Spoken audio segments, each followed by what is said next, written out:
O Código de Defesa do Consumidor completa 25 anos nesse mês. Considerado um código moderno para a época, foi uma conquista para os consumidores. No entanto, ainda há muito que avançar. E para falar sobre este tema, nós convidamos o diretor da Faculdade de Direito aqui da UPF, professor Rogério Silva, também coordenador do Balcão do Consumidor. Que bom, Rogério, receber você aqui como convidado hoje. Seja bem-vindo. Sempre é bom voltar aqui. Bom, Rogério, o que representa para o Brasil esses 25 anos de código? Eu acho, Thaís, que foi um grande avanço para o Brasil, né? O Código, ele acabou de completar 25 anos da sua promulgação, ele serviu de referência para todos os países da América Latina e é apontado pelos juristas do mundo todo como um dos códigos mais modernos a tratar da proteção do consumidor. Quem é o consumidor? É aquele sujeito vulnerável, a parte fraca da relação, que até então não tinha um tratamento adequado. Nós tínhamos lá o Código Civil de 1916 e o Código Comercial de 1850.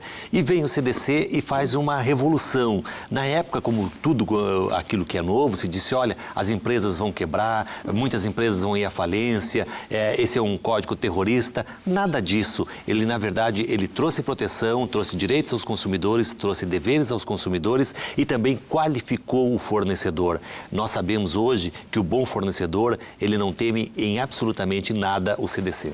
Agora, professor Rogério, com um código tão moderno, já há 25 anos, por que ainda assim é tão difícil trocar uma mercadoria no comércio, por exemplo? Esse é um dos problemas que o Brasil ainda não enfrentou. Em 2013, a presidente Dilma se comprometeu em lançar uma lista de produtos emergenciais essenciais, cuja troca seria imediata. Até hoje não saiu essa lista. E a grande frustração do consumidor é que ele compra um produto, esse produto hoje ele leva para casa, apresentou um defeito, ele tem que levar para uma assistência técnica e o mínimo, o tempo é 30 dias. Muitas vezes passa de 30 dias.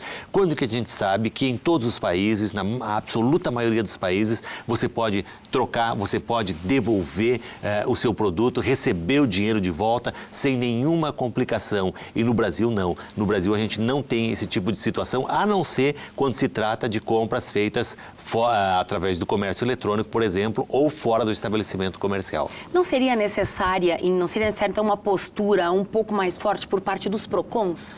Bom, aí você toca num problema desses 25 anos. Existe, inclusive, um projeto de lei tramitando no Congresso Nacional para dar mais forças aos PROCONs. O Brasil tem 5.500 e poucos municípios e tem aí em torno de 600, 700 PROCONs. O Rio Grande do Sul tem 80 PROCONs para 496 municípios. O problema é que você precisa ter o órgão e precisa ter ele estruturado, tanto do ponto de vista físico, com pessoas capacitadas para atender essa demanda, como do ponto de vista material.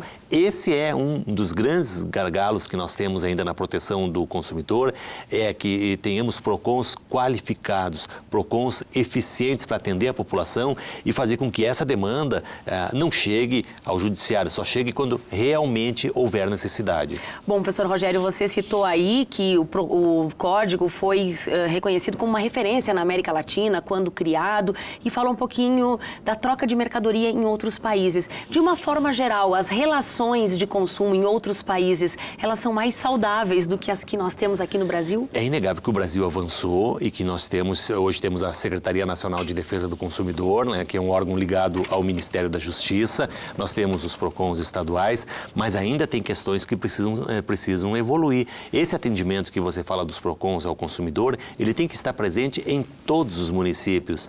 Porque, veja só, o consumidor hoje, de qualquer município da região, ele se relaciona com bancos, com operadoras de cartão de crédito, com telefone móvel, com telefone fixo, se relaciona com internet. São serviços que na época não haviam e são serviços prestados por grandes corporações. E não é justo que ele tenha que sair de Pontão, de Mato Castelhano, de Coxilha, de Barros Cassal, de cidades que não têm órgãos de proteção para buscar esse atendimento.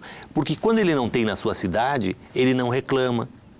Ele não vai atrás porque isso não é disponibilizado. Imagina fazer 30, 40, 50 quilômetros. Não há necessidade de você ter uma mega estrutura em cada uma dessas cidades, mas uma estrutura capaz de atender e resolver esses conflitos contra esses grandes fornecedores que são quem mais causam problemas nos órgãos de defesa do consumidor. Bom, e essa foi a contribuição da UPF-TV nesses 25 anos de Código de Defesa do Consumidor. Que fiquem essas provocações e reflexões. Obrigada, Capaz. Rogério, uma boa semana. Para você Obrigada. também, obrigado.